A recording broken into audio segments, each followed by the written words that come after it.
Hi, welcome to another episode of the Wednesday Project. This is Rick. We're broadcasting at the El Segundo Rock and Brews Outdoor Beer Garden.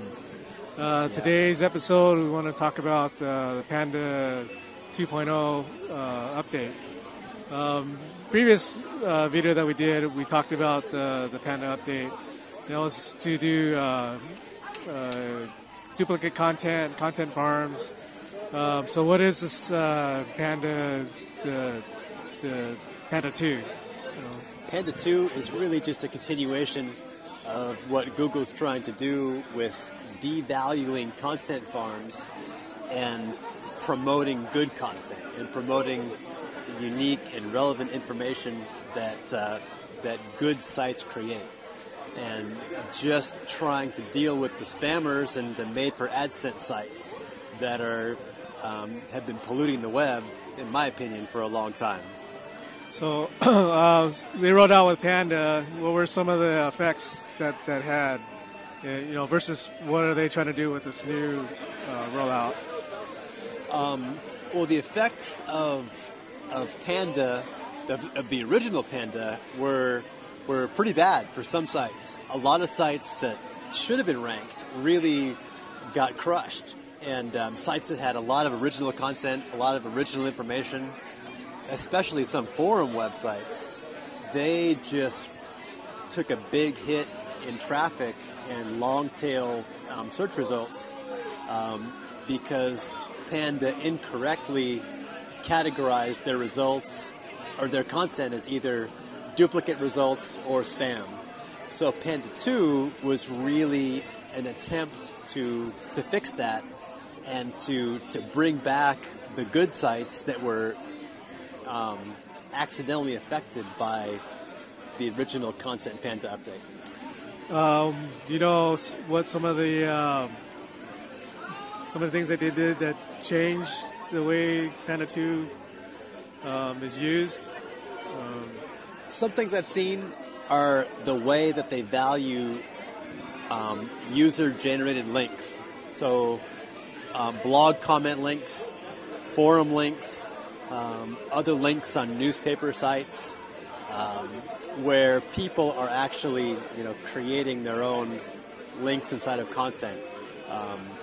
Those are links that are always suspect, and I think Google's doing a better job at figuring out how to value those and when to value those. And in terms of just plain content, Google is figuring out better ways to attribute content to the original creators. So, say a forum site about hot rods that has 50,000 posts that were all scraped. Google's figured out a much better way to attribute those posts to that original hot rod site, so they get their rankings back. I remember you were mentioning there's some areas in like the meta tags. They're making changes to find, I guess, by using an author tag. Yeah, a new tag. It's similar to the no-follow tag, but it's a rel author. So when you create new pages and new content, you can use this tag. It's called rel equals author, and that will assign you as the original author of that piece of content. So that can be a very good way to keep content with the original sources. Now, one problem is if you start to abuse that and if other sites start copying that tag. But so far, it's the best we've got. Yeah. I guess that's one good way to basically you can follow the author if he's writing on multiple websites. It'd be a way that Google could track. The light went off. So. We lost a fan. Yeah. So the authors, they can start tracking by author. Yes, and that's could be really powerful, and it's something that can stick with you. So if if you do a bunch of posts on someone else's blog and someone else's forum, you're still building your own personal authority as well as contributing to that website. Panda was really a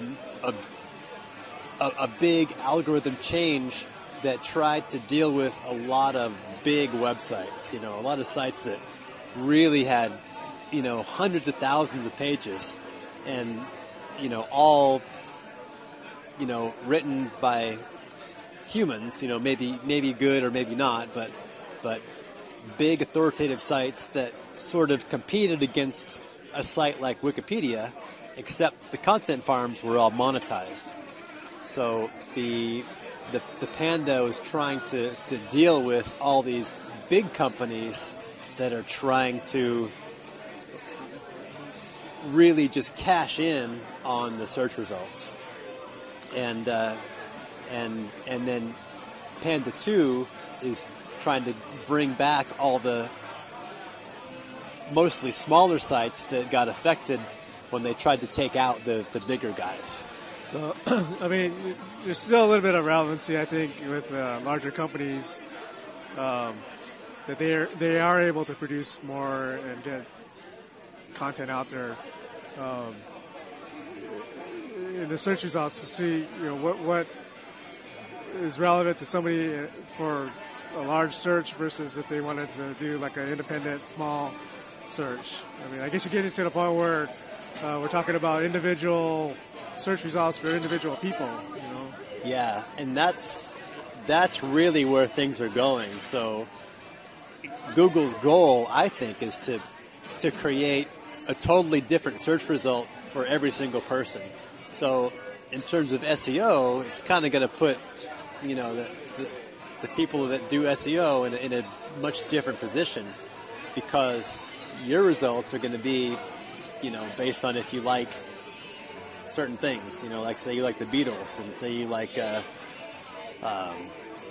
racing cars, and say I like other things like granola and surfing. Well, we're going to, based on our preferences, we're going to get totally different information and even different news sources.